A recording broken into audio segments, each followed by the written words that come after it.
Good morning and welcome back to Sun Up on 7. In case you missed it, we just ended our couch talk and we are now jumping into our first conversation. I know it's one that you will definitely be looking forward to. We're here joined with the Honorable Hon Charles Usher, who is the Minister of Public Service.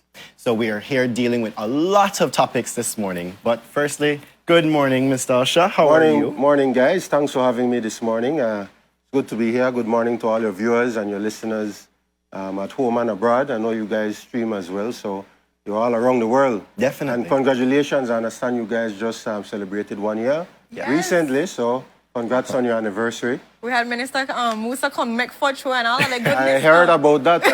So we even know where you can make Boy, I want to eat the food. You know, I don't make the food.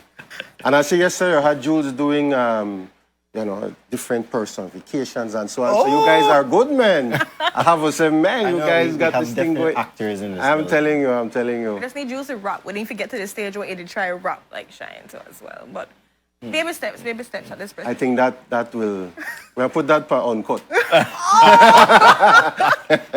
Tune in Wednesday, guys. But, just a leap plug.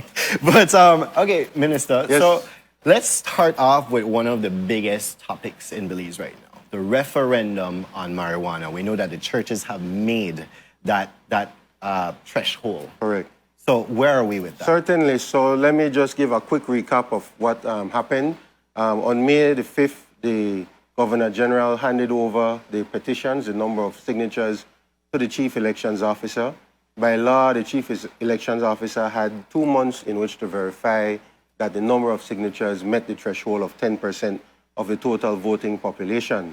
So for the last 60 days or so, the Chief Elections Officer, helped by other workers from public service, she had requested some additional staff from the Ministry of Public Service, and we provided that staff to her, just to go through the signatures, verify that they're correct, verify that they are voters, but you also have to be voters registered on the voters list.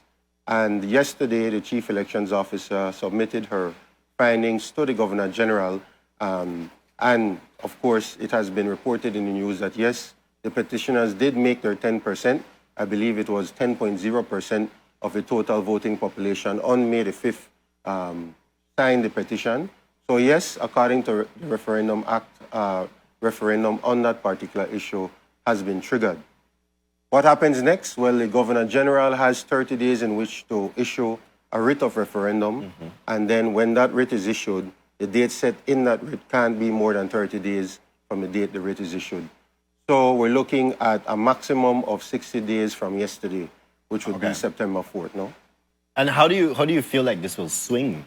That's a good question. Let me say that this is part of our democratic process, and really we have to understand that.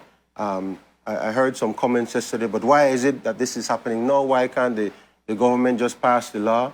Well, there is a process, there's a law that allows petitioners to go ahead and challenge certain issues, want to know what the population is feeling like. And I think that's important to recognize that the Referendum Act does allow the population to say, you know what, we want to know what the entire country is saying on this particular issue, and it requires that 10% of the total voters signs the petition.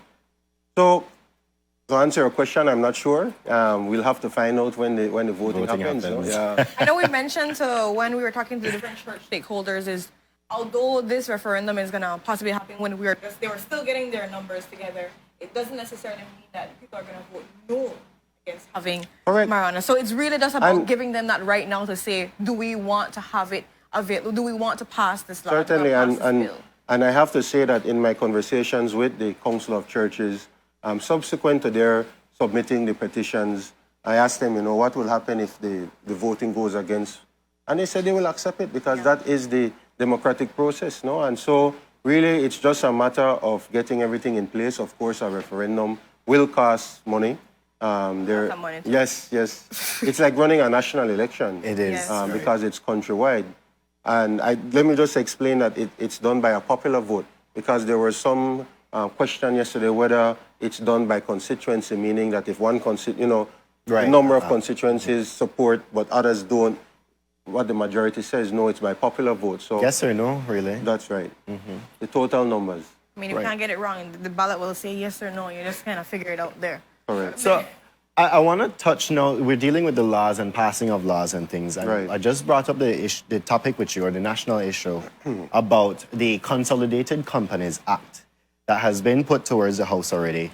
But the PSU at this point is strongly rejecting that based on their workers going from actual public servants to statutory servants, no? If I could put it that way. Right. So I don't think they're objecting to the consolidation of the companies' registries.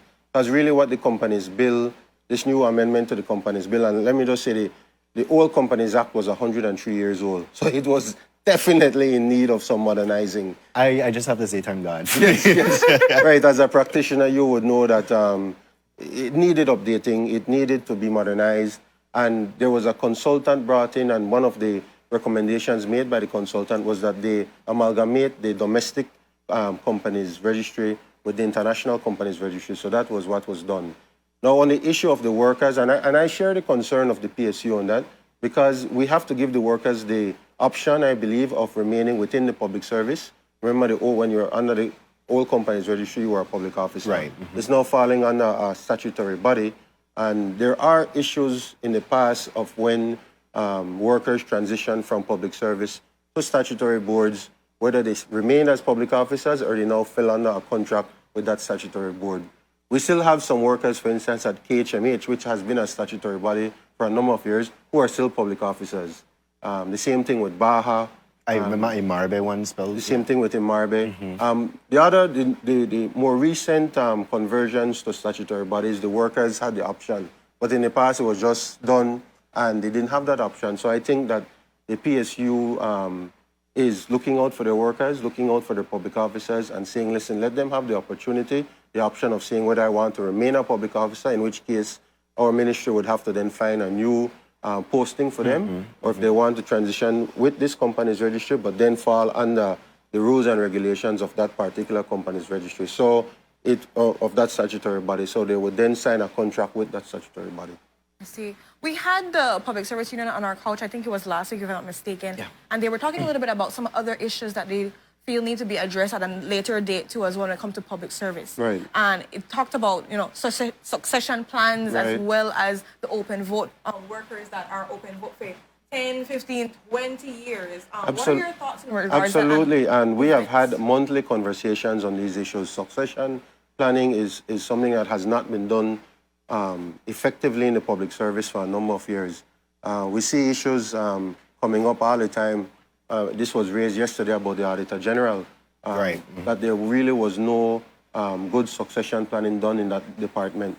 I'm happy to see that the Accountant General, we now have an Accountant General in place. So whereas in other instances you had to bring back the person retiring on a one-year contract or some temporary contract because there was really nobody to replace that person coming up. I think that we're seeing a shift now that wherever we have heads of departments, one of the first things that has to be done is that we have an organizational structure in place to know who is going to replace you, who is going to be your successor. It doesn't always work. People retire or resign or get a better offer somewhere else, and then you have to start from scratch. But at least you know there's a process in place. There's some process to follow. Yeah. So succession planning is absolutely critical. Within public service, we have a job classification and compensation unit. And that unit, their main responsibility is to go into these departments, these ministries, and set up these organizational charts to see, okay, you have a head of department, you have 3 sub or 3 vice, or however it is, set it up so that we have the structure in place so that we know what the chain is, so that we know what the level of promotion is.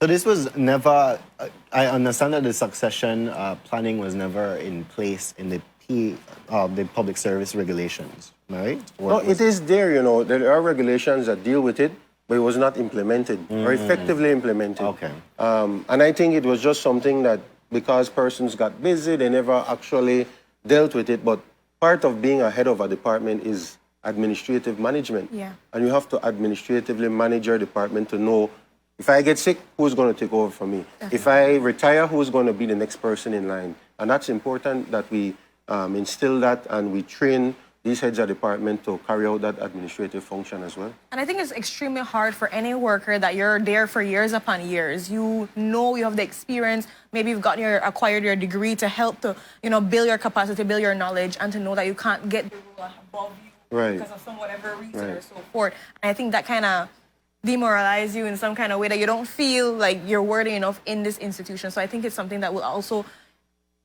support in that manner. Correct. And recently, I asked the head of the HRM unit, the Human Resource Management unit, to put together a manual that I hope to then legislate in the regulation dealing specifically with promotion from the beginning all the way to the end, meaning recruitment right through to promotion and how it is that we're going to manage it within the public service. You have to remember the Ministry of Public Service is the HR arm of government. Yes. So we deal with all HR issues for government. There are over 15,000 public officers, so we have quite a big staff that we have to look at, and there are many issues throughout, many challenges throughout, but we try to address them as best we can. But I think that if you have it in writing, that we can then train the different departments to say, this is how you recruit, this is how you train, this is the level of promotion, what the requirements are for promotion. I think that's going to make it a lot easier. But I mean, it was in writing, it just wasn't implemented. Yes, but it was still vague in certain areas. Yeah. Okay. So this new manual that you're asking for now is gonna put things a little bit, materialize it better. Correct. Okay. So instead of like for instance, in the past, there were a lot of circulars going around. But whenever they found a gap, the Ministry of Public Service issued a circular. Oh, to address this issue, this is how we're going to look at it. To address this issue, this is how we're going to look at it. What this manual is going to do now is to bring all those circulars into one and say, all right, these are the procedures for whatever it is. So we're consolidating everything at this point. But we also want to make it part of the regulation. Remember, a circular is just a document written and signed by the Chief Executive Officer of the ministry. It's not legislated. It's like a guideline. Right. We're trying to now codify those guidelines. In terms of that same succession planning and succession on a whole, we had the PSU, like Renata said last week, and we asked the question about their thoughts on the Honorable Madam Justice, or the Acting Chief Justice, Michelle Arana. She was has been acting as Chief Justice for the past 2 years. We asked them their thoughts on if she was jilted, or if she was, basically jilted and not given that position. What are your thoughts on that? Yeah, let me start off. I have to say that I've had the opportunity to appear before the Acting Chief Justice, Madam Justice Arana, before, and she has always been quite an impressive jurist. I mean, professional, gets her job done, really knowledgeable about the law, fair, in the way she has treated persons in court and so on, and really carried out her function as Acting Chief Justice well. On the issue of the number of years that she acted, it's unfortunate that it has been 2 years. There are 3 different sets of regulations commissions. There's the Public Service Commission, there is the Security Services Commission, and then there's the Judicial and Legal Services Commission. Right. The issue of that you can't act for more than a year falls under the Public Service Commission. It's not really specified in the Judicial and Legal Services Commission regulations, but you can say that it should apply, that you should not be acting for so long. So I do feel that there was a unnecessary delay in naming a Chief Justice. However, I have to say that the process done was extremely transparent. It wasn't a situation where the Prime Minister or the Attorney General just went out and selected someone and brought them back. There was advertisements done both in Belize and within the Caribbean. I believe that there were 8 applications or so. And then those applications were vetted not by the Attorney General or the Prime Minister or any minister in cabinet, but by senior counsels selected by the Bar Association. Right. So they did the interviews. They made the recommendation to the Attorney General, who then passed it on to the Prime Minister. So I am satisfied that the process that was utilized was a fair one, was a transparent one, and certainly we look forward to the new Chief Justice taking up her office. I'm happy to hear that Madam Justice Arana may be sitting on the Court of Appeals bench. Yes, I certainly would look forward to her serving on that bench. Awesome. I want to now turn into the Daniel Chi situation that we're having right now. As we're looking I at... like how you call it Daniel Chi situation. It's really... It's a process within public service, private you know? minister, but public the service, media but- always gives it titles, right? Or, Yes. Well, we'll put a labels, circular labels. on that. Yeah. No, they say his name, that kind of thing, right? So, in regards to that, what is happening when it comes to public service? Is he going to be dismissed? Can you give us an update on the case? Certainly. So, like with any disciplinary measure in the public service, there's a procedure that needs to be followed. His ministry wrote the Ministry of Public Service indicating to us that they will put him on administrative leave for actions that he undertook. That's a regular procedure. That was done. Following administrative leave, if there's need for more investigation to be done, there's a process of also suspending a public officer. Again, that comes from the particular line ministry coming to the Ministry of Public Service saying that we intend to, or requesting a suspension so that we can do the investigation. All of that was done. The final determination as to discipline is done at the Public Service Commission. And how that's done is in the form of a hearing. So I don't believe that a hearing date has been set as yet for this particular case, but that is done at the Public Service Commission, and the Ministry of Sustainable Development, yes, that's the ministry. Ministry of Sustainable Development will then make its case to the Public Service Commission, requesting whatever disciplinary action they are requesting, and the officer will have an opportunity to submit a defense, and then the commission makes the final determination. So it is a live matter. It is before the commission. I don't believe a hearing date has been set as yet, but if it has, about to ask that. Yeah, if it has, then I can certainly update you as to when that hearing date will be. But it's not something done at the Ministry of Public Service level. It's done at the commission level. Okay, because I was getting it, like a man gone crazy just now, and I was thinking, all right, but you guys are the HR, so Yeah. you guys make the ultimate recommendation or the ultimate move in the end. Well, we do. Well, the actual execution of that disciplinary measure will be done by public service, but that is after the hearing at the Public Service Commission and when they instruct us X, Y, or Z. Of course, the public officer then has the opportunity to appeal to the Belize Advisory Council. Okay. We told you we were going to talk about this either way. We have talked about it in our coach talk. As you know, there was a leaked contract when it comes to... We know you said you never see it, so we can show it for you so you can be able to see it. We're very, very accommodating in that manner. But there has been just a leak just showing exactly Mr. Giovanni Brackett as an information informant, consultant. In the idea of this kind of contract, a lot of people look at these things and say that, you know, this isn't made public until it's leaked in this kind of way, this signed contract.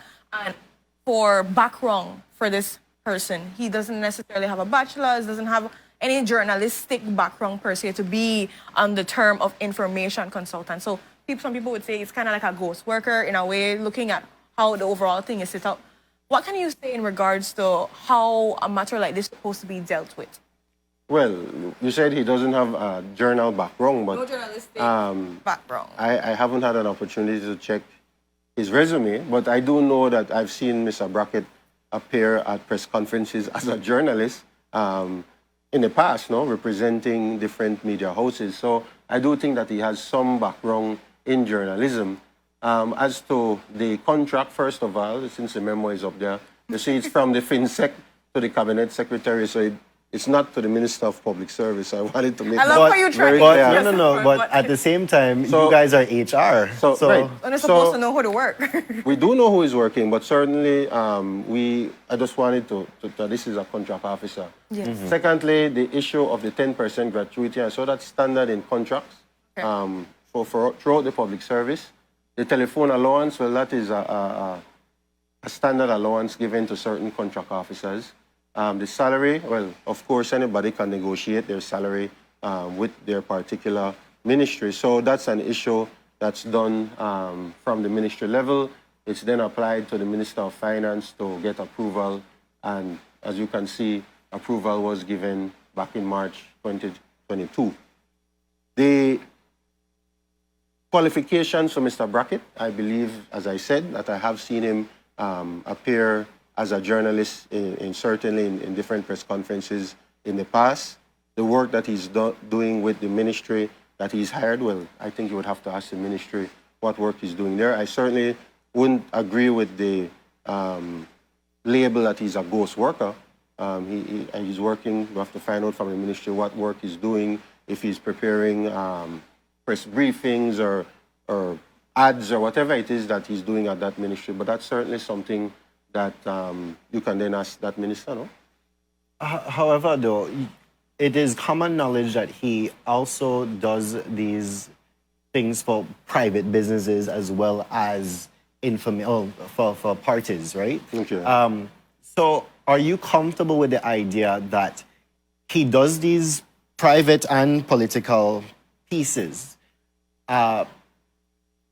knowing his capability of, let's say, for instance, Cola, when he was bashing UDP, right? Are you comfortable with him actually doing this and being employed by government? Well, I think the comfort level has to be with his minister that he's working for. In terms of his work as a public officer, certainly he would then fall under the rules and regulations that all public officers fall under, including not putting yourself in a conflict of interest situation where a private interest or a private work that he's doing would then interfere with the work he's doing as a public officer. But I have not heard any complaints so far. But if it is happening, then certainly we would have to investigate it. That I was going to ask that because I know of certain instances where persons are barred, if they're public servants, they're barred from actually entering into any other business venture because guess what? You work for government and government alone. It's not that they're barred from other business ventures, but there cannot be a conflict where whatever their job is cannot conflict whatever their private interest is. So you have a lot of public officers that have, private. They have a shop or they sell clothes online, and I see a lot of different things going on. But the conflict, the conflict comes in where it interferes with their work as a public officer, or if they get a contract with government, then they certainly would have to recuse themselves in a situation like that. I also just want to add on the same situation, Minister. Oftentimes people see that, if somebody is politically affiliated, obviously, as you see, Brandon mentioned that in Cola, he was kind of going against what the UDP administration was doing now, seeing that he's hired for the PUP administration in this capacity or so. People often look at these roles as maybe like a political reward, for being against an next party and then, serving a certain agenda. I think I have to forgive you guys because you're very young, but if you remember, Cola came out during the PUP administration. Back between 2003 and 2008. So Cola has had a long history of advocating for justice, for rights, and they have been critical of both administrations, both the former PUP administration, 03 to 08, and certainly the UDP administration, 08 to 2020. So it's not that it was an organization that came out anti-UDP. Cola has been around for a number of years, and they have been critical of both or all administrations, really. But then now you have somebody bashing both parties, but he's now hired. I don't see how it works there. And then also on that, even though it's bashed both parties or so, Cola has been quiet now when it comes to the PUP administration. Well, and certainly that's something you should ask Cola. What is their function now? What are they working on? I know recently with the stevedores, that they were very vocal in support of the stevedores, critical of this administration in the way that the stevedores situation with the Port of Belize was handled. So they're still around, they're still working. Perhaps they're not as vocal as they were before, but certainly I think that that's an issue that Cola would have to answer, no? Most definitely. Right. Well, Minister, we thank you so much for answering all our ranging topics and different questions that we had. I think we've gone from referendum with marijuana to the public service and Daniel Chi. Certainly. I can't do nothing about this premium gas, man. 17. How much 17 was? 17. Yeah. 70. You see, 60. Of course, you know that price is really dictated from outside. It's not something that we can reduce, except to then have some kind of cap or subsidy in place to keep it low. But didn't the Prime Minister say that, but though? when we made that decision a few months back at cabinet level, we knew that we couldn't do it for all gasoline, meaning premium diesel and regular. So we decided to put a cap on regular and on diesel to hold it down. And you see, that's where it is right now. It has not gone above 1343 or 1350, somewhere around there. We couldn't hold premium down, and we knew that premium would just continue to go up. But we figured, listen, you have an option. If you don't want to put premium in your vehicle, you can put regular gasoline in your vehicle. The economic hit on the country would have been too much to hold all three gasolines down. So it's just a decision that cabinet made to hold down those two, and unfortunately, premium, we couldn't do anything. Yeah, we couldn't do anything about it. But the regular gasoline is fine. I use regular gasoline in my vehicle. Some vehicles that could only do the premium, though. Well, I don't know about that. Those are late-end modern vehicles. Certainly not one that I have. Definitely those ones, the one we have to sit down in the yard, because that premium at 1760. I bought for owner ostrich. This is boy. Right on the ostriches. But can I end off? 2 weeks ago, we had Public Service Week, and certainly I didn't have an opportunity to come on your station to just explain that, you know, during that week, we highlight the work of public officers. We certainly celebrate them and thank them for all their years of service. We had a Public Service Day on the 23rd of June, in which we gave awards to those officers who had served 25 years in the public service. But we give certificates for all officers serving 10 years, 15, 20, all the way up to 35. There were 8 officers this year that served for 35 years. So that's a very long time. Indeed. When I was in Dangriga for the ceremony, I met an officer who had been working 37 years. So he might even reach the 40-year mark working in the public service. So I don't know if you'll be here on Channel 7 for 35 years, Renata. So, Jules, you might have to pay some serious severance if that's the case, no? 37, man. Yeah. Not that serious commitment. But certainly want to highlight and thank them for their service and the work that they do. Yesterday, we had an emotional intelligence seminar for our heads of department in Ministry of Public Service. Okay. You know, is this the first time we're having this type of seminar? I think wow. it was very important. I was there for part of it, and it's really to improve the leadership qualities in the public service. Having that level of maturity, self-awareness, self-regulation, discipline, to be able to make decisions, to be able to understand how your decisions have an impact going forward. I always try to explain to the public officers in my ministry that coming to a job, you're not just a spoke in a wheel. You're part of a bigger purpose, right? Yeah. You're part of government, and that is why it's important that we continue to operate in the best service, giving the best service to the Belizean people, and making sure that we can improve and expand on whatever areas that we can do. You know? So we continue to train, continue to offer other opportunities. We sign MOUs with Galen and UB for our public officers to get training and so on. So we're doing everything we can to improve the level of leadership, the level of service in the public service. So on that same note, Minister, we actually have some clips that I'm going to show in a short period of time of the award ceremony. Okay. So you see, we accommodate, man, we accommodate. It's a good segue, you know. So what was the spirit like, you know, after 2 years of working in the pandemic and dealing with everything that they're dealing with, you know, getting that whole 10%, but now getting it reinstated and all these different things. What was the spirit like? I think that whenever we celebrate workers, it's a very enlightening time. I mean, it's important. These are the persons who keep government running, keep the country running. And that's what I always try to explain to them. The work that we did over the past year, and I know it was a tremendous sacrifice public officers had to take with that 10% salary adjustment.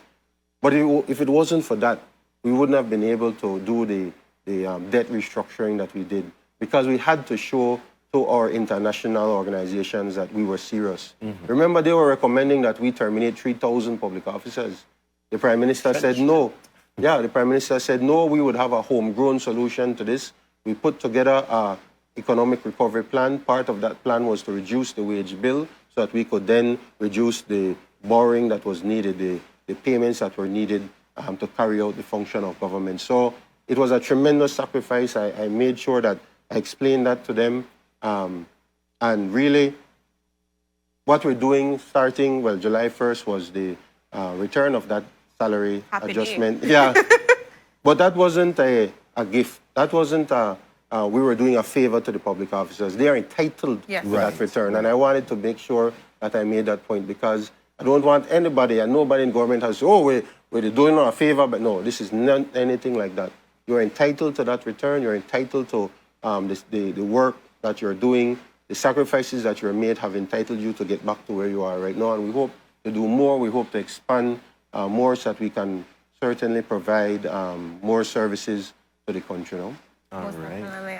Minister, thank you so much. Thank you. We had a whole array. We had a whole 3-course, 5-course meal today. All of But that. you In a can't say quick- you never come and talk to we long and give we all the juice, answer all the questions there to the best of your ability, even Yeah. the stuff that whenever we show the paper for make you Yeah, know, yeah. like Thanks. we work with you, we Yeah, work you with did you, that. on You did, you everything. did, you did. And say when you gave us your award, we work with you too. We get you the pictures. Very People just say what fast, happened. very fast. We've done a teamwork with the dream work, man, Minister. Teamwork with the dream work. But we thank you so much for being here. We look forward to Definitely. getting the updates, on whatever is happening with the public service. And of course, when we invite you upon the couch, we know that you're going to come. And I know about uncut, but we do not Son Up on 7. He will come. So with that, we go to our next commercial break. When we're